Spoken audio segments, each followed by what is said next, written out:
Sumérgete en la noticia desde un nuevo ángulo, audaz, agudo, maduro y dinámico en la mesa de análisis, presentada por Mochomos. Disfruta de una increíble gastronomía con un excelente servicio. Restaurante Mochomos en Culiacán. Los mejores cortes y mariscos en una sofisticada versión sonorense. Prueba el salmón alcaparrado, pulpo bañado o un exquisito ribeye y más. Restaurante Mochomos. Enrique Sánchez Alonso 2372 Norte en Culiacán. Reserva al 6671-466622.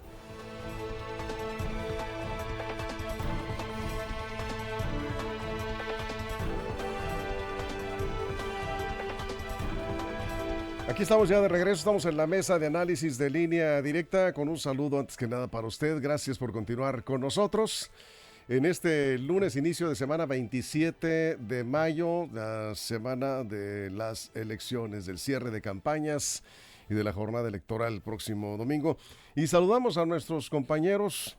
Esta mañana ya estamos aquí listos. Jesús Rojas, ¿cómo estás? Buenos días. ¿Qué tal, Víctor? Buenos días para los compañeros, buenos días para el auditorio. Mira, yo no quiero empezar el programa sin no hacer una queja sentida. No era penal, Víctor, lo de el Cruz Azul. A toda la afición del Cruz Azul y a toda la afición del fútbol mexicano que está molesta por el arbitraje, Víctor, que insistimos no era penal. Pues sí era, pero si tú dices. No Pero ese es el de Robert. No alcanzamos a sacar uno de Cruz Azul, pero no era penal. Y además nos quitaron un gol también a toda la afición del Cruz Azul. Con ese fuera del lugar que tampoco era. Llórale. Bueno. Juan Ordorica, ¿cómo estás? Buenos días. Muy buenos días, Víctor, la mesa, amigos de la producción. Y hello, estimada audiencia. Y el juego de ayer me enseñó dos cosas. No volver a ver un juego nunca más de esta liga bananera. Y número 2, lo más importante es que efectivamente no era penal. Tú también. Pero no, Liga Bananera. Sí. Y lo más importante de todo, señores y señores, el poder siempre tendrá al árbitro, sea en la vida, en el fútbol, en la lotería de la esquina. Siempre el árbitro será cercano al poder. Así que al poder hay que ganarle con mucha contundencia, si no el poder. Sí. Siempre el árbitro lo tendrá. Siempre. Bueno. Aquí se respetan todas las opiniones. Está bien, vamos a decir. Liga Bananera, que no hay que verla nunca más. Nunca. Yo, en mi casa, nunca jamás. Así, nunca. Ya quedó claro, perfecto. Armando Ojeda, ¿cómo estás? Buenos días. Muy buenos días, compañeros. Yo no estoy dispuesto a perder un segundo de tiempo en discutir una cosa que ni me va ni me viene. Además, una cosa juzgada. Juzgada, ya. El América es ya, campeón. Todavía chole, como dicen, harto de escuchar esas discusiones. Sí, que no tiene fin. Además. No tiene fin. Para mí, este es un espectáculo y hay que disfrutarlo, verlo como tal. Te entretienes en tu casa, con tu familia, y etcétera. Quien ganó, ganó, y el que perdió, perdió. Y así debemos de seguir. No me interesa la discusión en absoluto. Y un saludo para todos ustedes, para los chicos de la producción y para toda la gente que nos escucha aquí en nuestro queridísimo estado de Sinaloa, más allácito de nuestras fronteras, amigo. Muy bien, pues ahí estamos con el saludo para toda la audiencia que nos sigue en Línea Directa y que comparte esta transmisión en vivo con sus contactos, con sus conocidos. Estamos teniendo dificultades el enlace por Zoom de plano no tendremos la imagen, ¿verdad? Vamos a tratar de contactar vía telefónica porque al parecer tenemos un problema ahí con el internet, con la señal de internet. Estamos contactando vía telefónica al exdirector general de la Comisión Nacional del Agua, José Luis Luege Tamargo, exdiputado federal también, conocedor de estos temas que tienen que ver con infraestructura hidráulica. El tema hoy es la sequía. No hay nada en este momento más importante en la agenda pública que el tema del agua, la escasez de agua. Por eso, pues, lo enlazamos por teléfono porque no pudimos mejorar la señal vía Zoom y está en la línea telefónica José Luis Luege. Muchas gracias. Te habla Víctor Torres. ¿Cómo está? Muy buenos días. Víctor, muy bien, muchas gracias. Una pena este tema del internet, una disculpa, pero estamos aquí a tus órdenes y desde luego con todo tu auditorio y todo tu equipo allá en Sinaloa. Muchas gracias. Aquí están nuestros compañeros Jesús Rojas, está Juan Ordorica, Armando Ojeda. Te vamos a hacer una serie de preguntas aprovechando tu amplia experiencia en este tema del agua. Fuiste director general de la Comisión Nacional del Agua, decíamos, entre otros cargos, y has hecho trabajos de investigación y seguimiento a esa problemática por muchos años. Así que pues queremos agradecerte antes que nada por compartir tu experiencia. ¿Cuál es, de entrada, vamos a establecer tiempos de un minuto, minuto y medio para darle vuelta a la mesa? ¿Te parece bien? Me parece muy bien, con todo gusto. Muchas gracias, José Luis. De entrada, la cruda realidad de la sequía. ¿Cómo andamos en realidad? Es una situación realmente crítica. 2023 fue el registro de año más seco en los últimos 40 años y obviamente el tema de sequía extrema y excepcional, que es el grado máximo tanto en el centro como en el norte del país, pues es verdaderamente grave. Tuvimos una sequía, yo diría, muy parecida en el 2011, 2012, pero la del 2023 generó el año más seco en todos los registros. Y esto nos lleva a que prácticamente la mayor parte de las presas del país están muy por abajo de su promedio histórico. De las 210 que revisa la Comisión Nacional del Agua, 150 están por abajo del 50%. En Chihuahua, en tu estado, abajo del 20%. De hecho, Sinaloa está registrado alrededor del 11.6%, que es pues un nivel tan bajo que pone en riesgo los ciclos de riego, primavera-verano, pone en riesgo el abastecimiento de ciudades muy importantes, y esto pues nos lleva a reflexionar el futuro, Víctor, porque indudablemente de los efectos del cambio climático, el primer efecto más grave es en los ciclos hidrológicos. Vamos en el futuro a sequías por un lado muy extremas y luego vamos a tener eventos ciclónicos extremos. Entonces tenemos de alguna forma que entender este grave problema del cambio climático, desde luego combatirlo, pero como ya vimos, vamos muy mal, estamos completamente fuera de la hoja de ruta que se había planteado en la Comisión Marco de Cambio Climático para tratar de evitar que se rebasara la temperatura media promedio de la atmósfera. Estamos fuera completamente de esa ruta. Entonces tenemos que entender que el futuro es cómo nos vamos a adaptar a estos fenómenos, cómo vamos a aprovechar los almacenamientos de mejor manera, y lo que nosotros estamos planteando, Víctor, para el futuro, en una agenda que le llamamos Agenda 2050 del agua, pues eficiencia. O sea, la palabra de aquí en adelante es ser lo más eficientes en el uso del agua, Víctor. Bien, vamos con Jesús Rojas, te escucha José Luis Luege. Sí, Jesús. Muy bien, buenos días, ingeniero, qué gusto saludarlo. Yo le quisiera preguntar, ya vimos los efectos de las sequías en la parte de la agricultura, de la ganadería, pero yo creo que por primera vez en diversas ciudades del país se está viendo los efectos también en el suministro para el consumo de los hogares. ¿Viene así la tendencia? Es decir, cada vez más hogares van a estar sin el servicio del agua.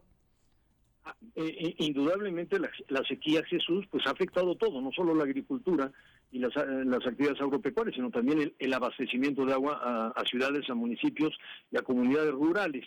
Pero aquí yo diría, Jesús, que lamentablemente la mayoría de los organismos operadores municipales, los organismos responsables, digamos, del abastecimiento de agua potable, están operando con muy bajas eficiencias.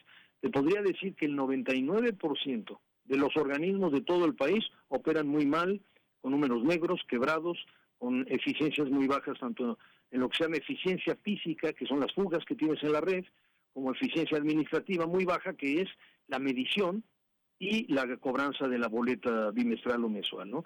Entonces, es muy importante tu pregunta, porque dentro de nuestra plataforma, un tema central es alcanzar la máxima eficiencia posible en los organismos operadores.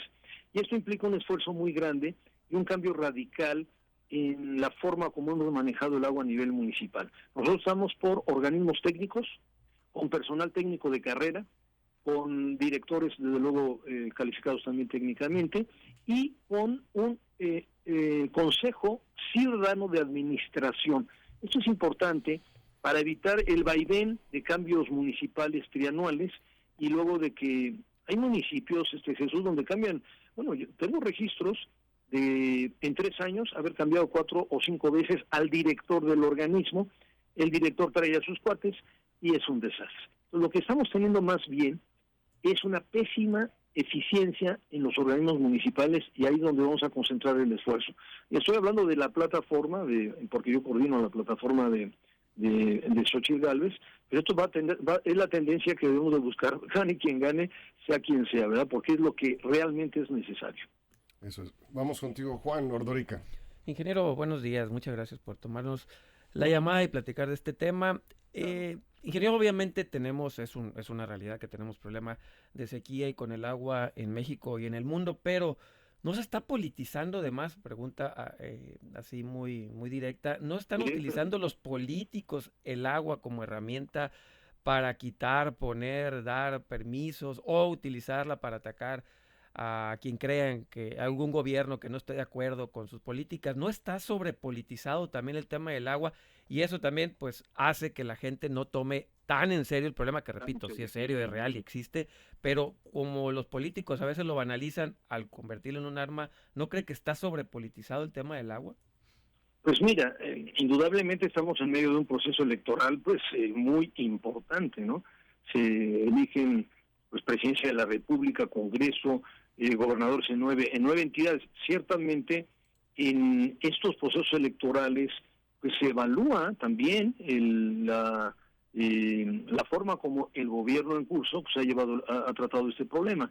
Evidentemente ahí sí yo no soy neutral, ¿verdad? Digo, soy un técnico en materia de agua.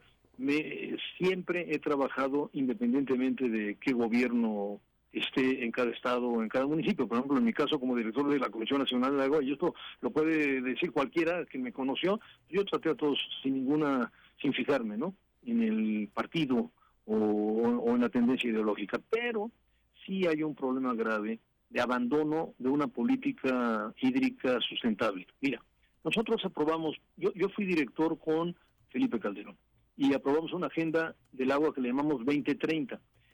¿Por qué 2030? Porque para tratar el tema del agua tienes que tener visión de cuenca y visión de largo plazo.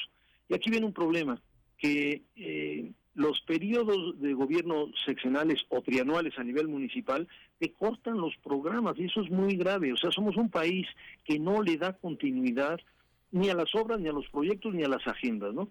Y de aquí al futuro, por lo que mencionamos hace un momento, necesitamos una hoja de ruta clara que la aceptemos todos. No, realmente el agua no debería tener color. Ahora, ¿por qué sí se ha politizado? Bueno, porque mira, en materia de mejora de eficiencia de organismos y mejora de eficiencia de riego agrícola, en los años que lleva el gobierno de López Obrador, la inversión fue cero centavos. Esto no puede ser. Y eso ¿es una crítica? Sí, es una crítica. ¿Es político? Sí, es político, porque definitivamente necesitamos un cambio, gane quien gane, ¿no? Pero no puedo dejar de decirlo, hay que decirlo. O sea, somos gobiernos que no le da continuidad a los programas, y eso francamente detiene todo, y cada vez se complica más el tema de lograr el abastecimiento de agua para todas las necesidades. Entonces sí está muy politizado, pero eso no lo veo mal. Yo creo que es parte de este proceso electoral, pero también es parte de la política, independientemente de procesos electorales. Es decir, las asociaciones, las cámaras, los colegios, las agrupaciones, las universidades, todos tenemos que estar presentes en este problema y presionar cuando el gobierno no hace lo correcto. Entonces, pues yo lo veo como algo natural, ¿eh? Estamos hablando con José Luis Luege, exdirector de la Comisión Nacional del Agua, del tema esta mañana en la mesa, la cruda realidad de la sequía. Vamos contigo, Armando Ojeda. Los saludo con afecto, ingeniero. Y yo quisiera preguntarle, ingeniero, usted ya fue secretario de la Semarnat, fue director de la CNA, de la Conagua, exdiputado federal, y yo le quisiera hacer una pregunta con tres connotaciones en base a la misma pregunta. Desde esas posiciones tan importantes que usted representó y tuvo, ingeniero, yo le preguntaría, ¿qué quiso hacer y no pudo para prevenir y encarar el gran reto que ya se vislumbraba en esos tiempos y se sigue viendo de frente el problema del impacto ambiental? ¿Qué quiso hacer y no pudo? ¿Qué logró hacer durante ese periodo para mejorar nuestro medio ambiente? Y hoy que el terrible futuro nos ha alcanzado en base a su experiencia en el tema, ¿qué hay por hacer en estos momentos, en estos tiempos?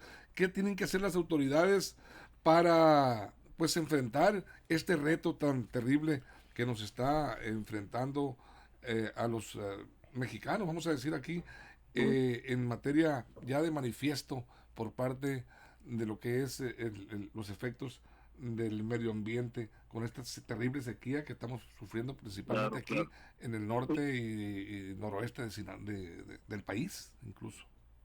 Pues mira Armando, o sea, realmente sí son muchas cosas que quedan pendientes, que no se completan, que generan frustración, En gran medida por lo que dije hace un momento. Somos en política un país que no le da continuidad ni a las obras, ni a los proyectos, ni a las, programas de trabajo, ¿no? Eso es muy grave porque, como decíamos hace un momento, en tema del agua, como muchos otros, se requiere una visión de más largo plazo. ¿Qué hicimos? Bueno, se hizo un gran esfuerzo por mejorar eficiencias. Nosotros, ahora sí voy a la parte política. Nosotros, por ejemplo, en materia de tecnificación de riego agrícola, aplicamos en lo que se llama programas de Paripasu, aproximadamente 14,000 millones anuales, 14,000 millones. Paripasu es cuando el gobierno federal pone el 50, Estado, municipio y usuarios ponen el otro 50, entonces se dobla la cantidad, es decir, yo estuve en el orden de los 24,000. En estos 5 años y pico de gobierno está en cero. ¿Por qué? ¿Por qué dejan de invertir? ¿Por qué si está en los programas, por qué se cancelan esos programas para meter el dinero en otro asunto? Pues es una acción ya de corte ideológico, ¿no? Pero realmente la tecnificación del riego, para lo que se nos viene por delante, yo te diría lo más importante. Tecnificación de los mismos operadores, mejora de eficiencias, cero, prácticamente cero. Inversión en infraestructura, te voy a dar un dato. Nosotros construimos 400 plantas de tratamiento, apoyamos, digamos, la construcción de 400 plantas. Entre ellas, las 2 macroplantas de Guadalajara, ampliamos una de las grandes de Monterrey para llegar al 100% de tratamiento.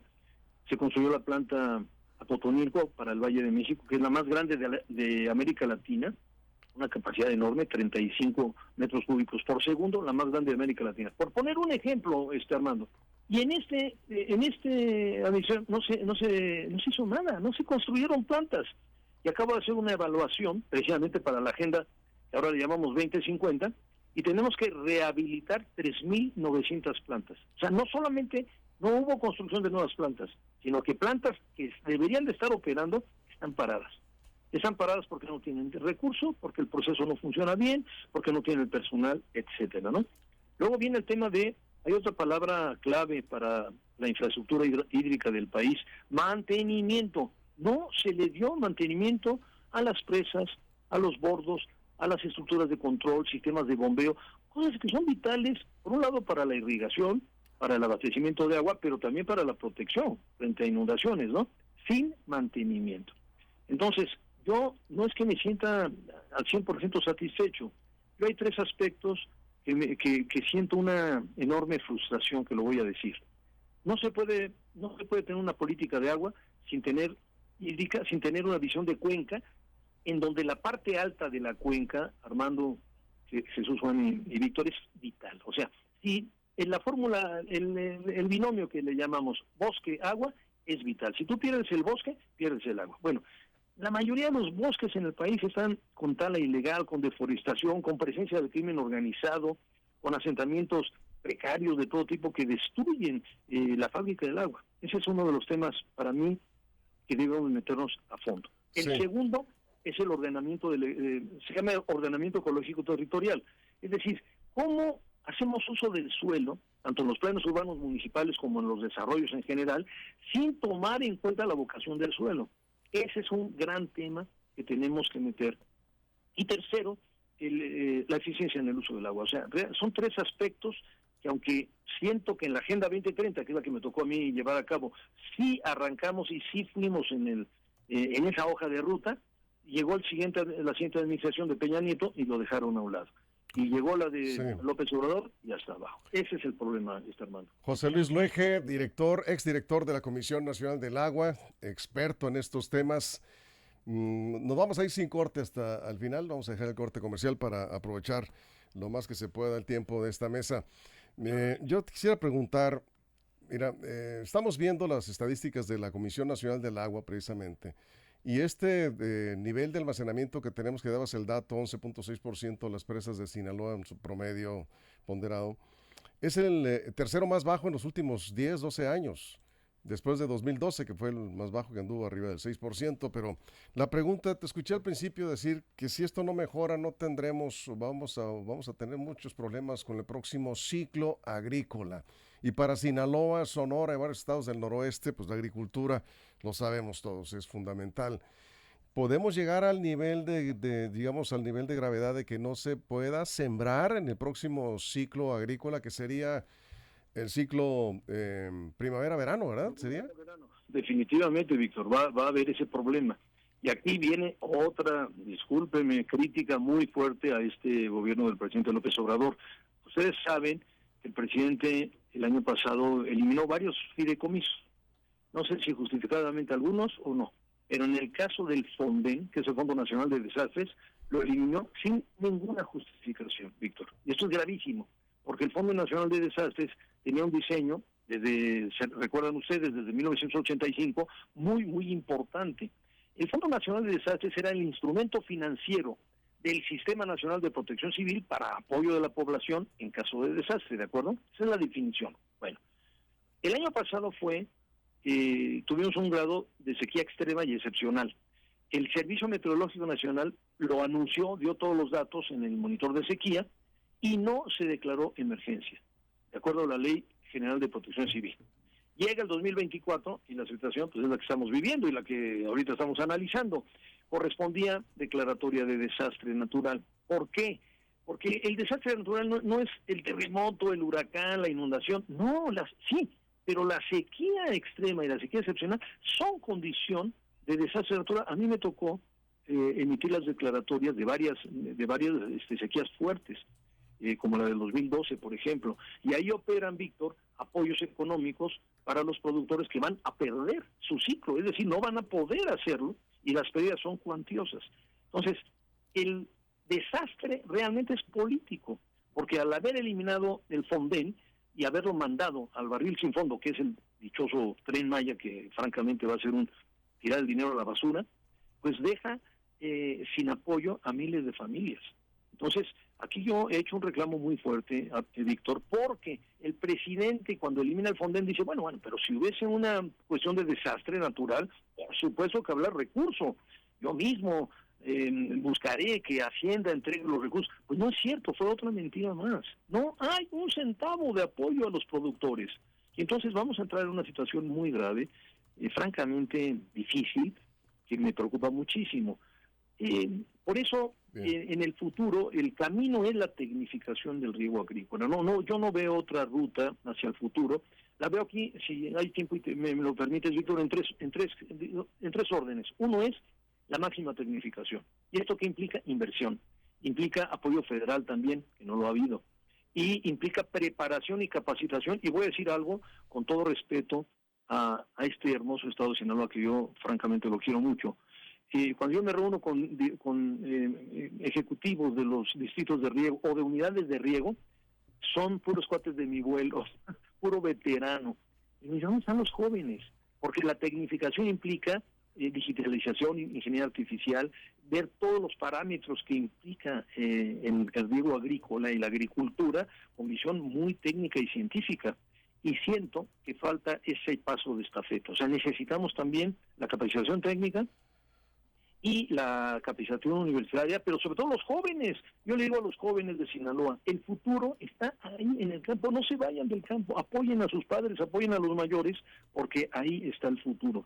Y necesitamos las mejores técnicas probadas en el mundo entero, ¿no? Y, perdón, se me olvidó un detalle, y la selección de cultivos, porque lógicamente, ante la falta de agua, en lugar de estar solamente grano, porque ustedes son el granero de México, bueno, pues hay que hacer una transformación a otro tipo de cultivo de menor consumo de agua, pero de mayor valor agregado, que además le va a dar mucha mayor riqueza al campo. Entonces, estamos en una disyuntiva muy importante para el futuro del país. Bien, vamos contigo, Jesús. Sí, yo soy del sur de Sinaloa, José Luis, y me dio mucho gusto cuando el presidente Calderón pues comenzó los trabajos y el planteamiento de la presa Santa María. Y me dio más gusto también ver que el presidente Andrés Manuel López Obrador, Peña Nieto por supuesto, y después Andrés Manuel López, dieron continuidad a estos proyectos que, como bien comentas, van más allá de un sexenio, son transeccionales. Lo mismo también cuando Calderón comenzó el tema de la presa Picachos, que ayudó a que la economía del sur de Sinaloa, o ayudará en el futuro, pueda avanzar. ¿Por qué no pensar en eso? ¿Por qué no pensar que los políticos se pongan de acuerdo para que en temas que son tan importantes como la energética, como la del agua y como muchas otras más, pues digamos que tengan como agendas comunes pensando en el bien de México y no en este centavero que va de elección tras elección, ¿no? Totalmente, Jesús, pues eso es lo que yo digo. Efectivamente, a mí me tocó Picachos, precisamente, pero ahí está el argumento que a mí me preocupa mucho de la falta de continuidad. Tú dices, bueno, Picacho ayudó a la economía. Pues no, porque construimos Picacho, pero tenía el plan era la ampliación del distrito de Riego. O sea, Picachos era para ampliar, Jesús, no me acuerdo bien, como 22.500 hectáreas. Es decir, la siguiente administración dentro del programa, nosotros construimos la presa y arrancamos el programa de riego, y la siguiente administración debió haber continuado con los canales de riego o entubamientos, lo que fuera, para la ampliación de 22.500 hectáreas, y no se hizo. Y Picachos también tenía dentro del proyecto un acueducto para Mazatlán, Jesús, y no se hizo. Ok, están haciendo ahorita Santa María, bueno, qué bien, bueno, y el distrito de riego de Picachos, hasta esta administración se está empezando. La administración de Peña Nieto no lo siguió. Ese es el problema. Tienes toda la razón, por eso yo digo, tenemos que tener un acuerdo de otro nivel, en donde la agenda del agua que aprobemos, por eso estamos planteando una agenda ahora 2050, a 25 años, puede ser a 30, yo le puse 2050 porque es mucho más fácil recordar el número, ¿no? 2050. Y entonces, a través de los consejos de cuenca, a través de los gobiernos locales, a través de la Asociación Nacional de Distritos de Riego, etcétera, etcétera, presionar para que no se cambien los programas. ¿Por qué no siguió Peña Nieto con el programa de Picachos? Pues porque les interesó hacer los proyectos. Muy mal, muy mal. Como ahora mismo, por ejemplo, están haciendo proyectos, voy a poner el ejemplo de Cuchillo 2. Cuchillo 2 para Monterrey. Bueno, qué bueno, pues no hay agua, porque el agua está comprometida para un distrito de riego, un distrito de riego en Tamaulipas.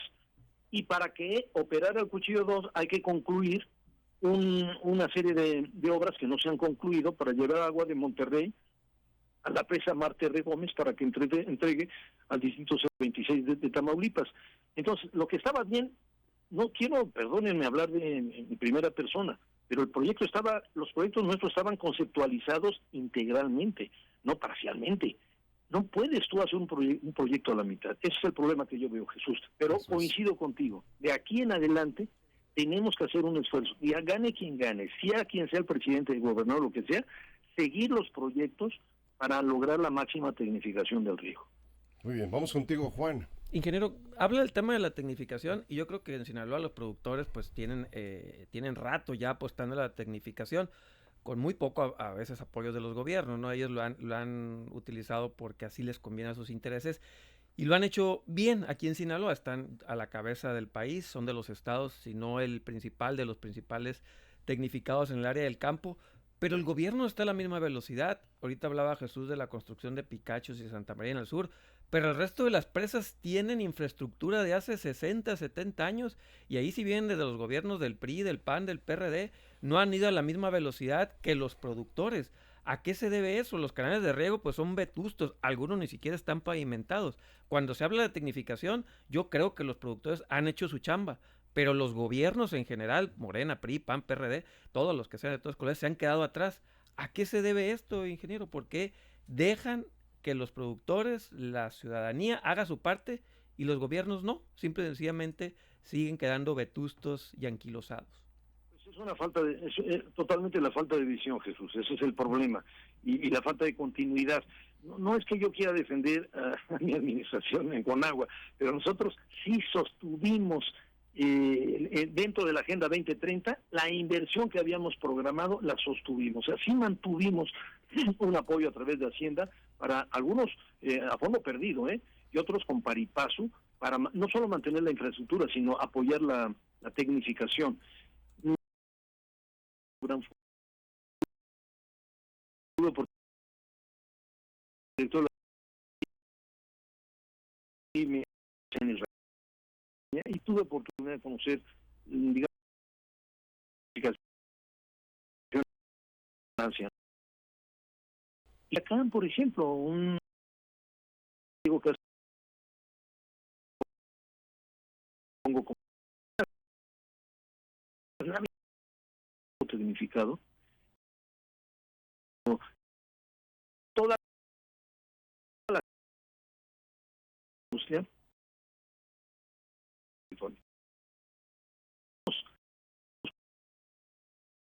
Entonces tenemos altas poros de riego para México, somos de un uso de agricultura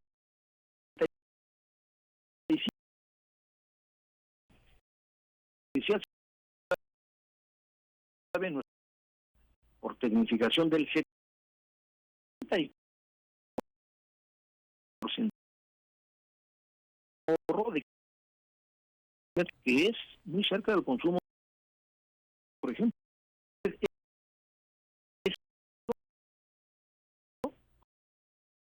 A ver, aquí, ¿por qué no entregó la mejor por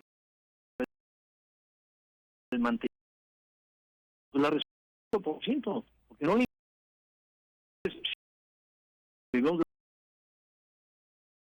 en estas próximas elecciones, disculpen, estoy yo dentro del... Y en cuanto a las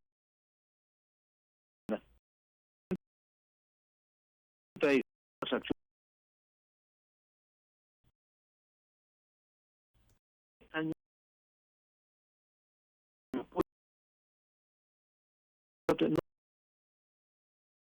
como estamos Bien, Armando. Estamos politizando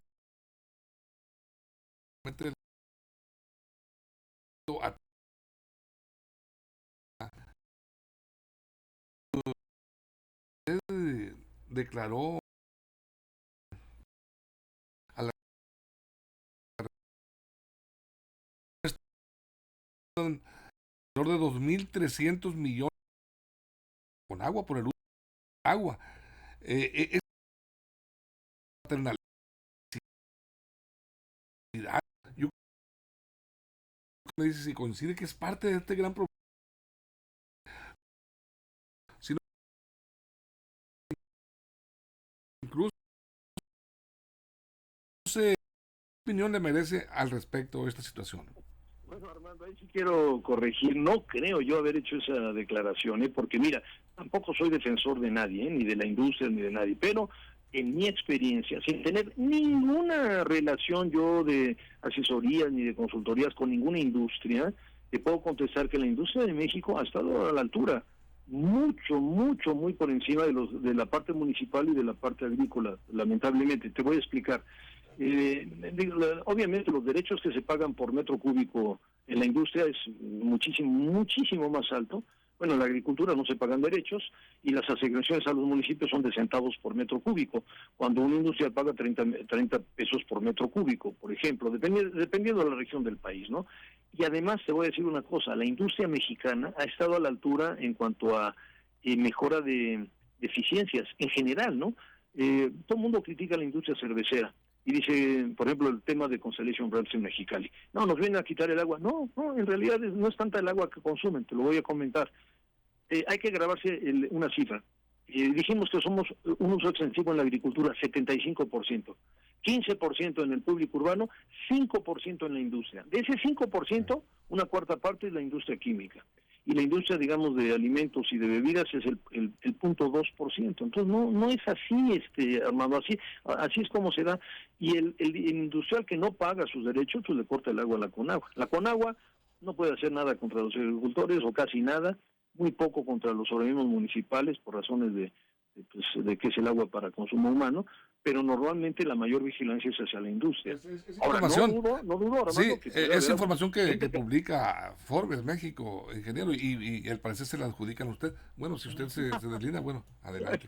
No es que me retracte, simplemente estoy diciendo lo que siempre he sostenido, que mi experiencia con la industria ha sido realmente de un avance real, o sea, la eficiencia en la industria, ciclos cerrados, tratamiento al 100%, intercambio de agua, que esa es la plataforma que debemos de tener, ha ido muy bien. Tampoco quiero echarle flores a la industria, porque hay industriales que operan mal, sí. Hay que vigilarlos, y si no pagan hay que castigarlos, pero en general, Armando, la industria mexicana ha respondido mejor. Esa es mi opinión, José Luis, muchísimas gracias. José Luis Luege, exdirector general de la Comisión Nacional del Agua, nos ha generado información muy interesante, muy importante, que vamos a ir procesando acá en línea directa. Gracias por esta entrevista. Saludos. Al contrario, Víctor, Jesús, Juan Armando, un saludo a todo el equipo y al auditorio de Sinaloa. Qué gusto saludarlos. Muchas gracias. Gracias, José Luis Luege, pues es un hombre que conoce muy bien el tema. Ahí está, no hay otro tema más importante en la agenda pública en este momento, porque de eso depende todo, prácticamente el agua. Antes de irnos, un accidente en la carretera de Mazatlán-Durango en la autopista. Ahí está, es una volcadura, está fuerte, ¿eh? Está cerrada la carretera. Esto es en las inmediaciones del municipio de Concordia, es la Mazatlán-Durango, la carretera de Cuota. Toda la información está en línea directa portal.com. Nos vamos, Jesús, gracias. Juan, Armando, muchas gracias. Gracias, Víctor. A todo el equipo, a toda la producción, muchas gracias, pero sobre todo gracias a usted por su compañía. Pásela bien.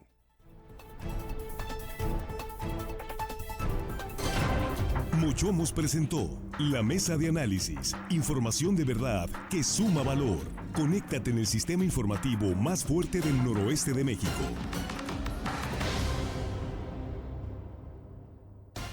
Línea directa, información de verdad. Mantente informado. Recuerda darle like a esta noticia, suscribirte a Línea Directa y activar la campanita para recibir la información al momento en tus dispositivos.